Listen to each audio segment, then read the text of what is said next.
गावाच्या टोकाला एक जुनी जीर्ण झोपडी होती. त्या झोपडीत पार्वतीबाई एकट्याच राहायच्या. वयाच्या साठीतल्या त्या स्त्रीच्या चेहऱ्यावर काळाची रेषा होती. डोळ्यांमध्ये खोल गेलेली पोकळी होती. तिच्या आयुष्यात एकेकाळी खूप आनंद होता. नवरा होता, 2 मुलं होती, अंगणात खेळणारी लहान पावलं होती, सणवार, समारंभ, गजबज. पण हे सगळं आता फक्त आठवणीत उरलं होतं. नवरा गेला तेव्हा मुलं लहान होती. त्यांना वाढवण्यासाठी पार्वतीबाईंनी कष्टाचं जीवन जगलं.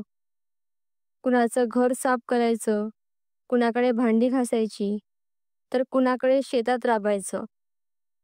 फक्त मुलं शिकून मोठी व्हावीत म्हणून. आज ती मुलं मोठी झाली होती, पण आई मात्र असहाय्य राहिली होती. मोठा मुलगा मुंबईत होता. मोठ्या कंपनीत मॅनेजर म्हणून नोकरी करत होता. पार्वतीबाईचा त्याला फोन गेला की, "आई मीटिंग आहे, नंतर बोलतो," असा तो म्हणायचा. कधी कधी महिन्याभरातही तो परत फोन करत नसे. मुलगी पुण्यात होती. तिचं कुटुंब, मुलं, संसार सगळं व्यवस्थित होतं. पण आईला फोन केला की ती म्हणायची, "आई, मी खूप व्यस्त आहे ग. मुलांची परीक्षा आहे, नंतर बोलू." आणि पार्वतीबाई पुन्हा एकट्याच राहायच्या. एके दिवशी पार्वतीबाईची तब्येत खालावली. पोटात दुखू लागलं. डोकं जड झालं. अंगावर अशक्तपणा आला. त्या दिवशी त्यांनी मुलाला फोन लावला. "बाळा, तब्येत ठीक नाहीये. कुणाला पाठवशील का?" मुलगा म्हणाला, "आई, आत्ता मी ऑफिसमध्ये आहे. वेळ नाही. उद्या बघतो." डोळ्यांतून अश्रू वाहू लागले. शेजारी एक लहान मुलगा होता, गण्या. गरीब घरचा, पण चंचल आणि बोलका होता. तो रोज पार्वतीबाईंच्या अंगणात त्यांना एकटं बसलेलं बघायचा. एकदा धावत आला आणि म्हणाला, "आजी, तुम्ही का नेहमी एकट्या बसता?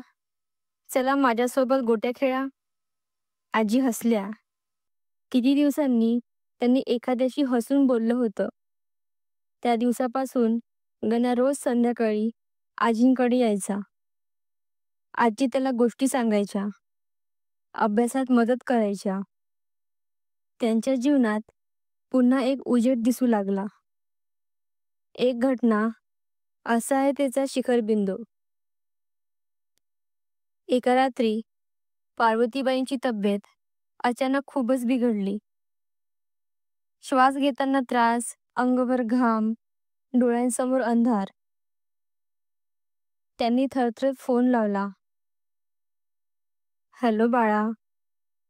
पण फोन स्विच ऑफ होता. तेव्हा त्या असहाय्य अवस्थेत रडू लागल्या.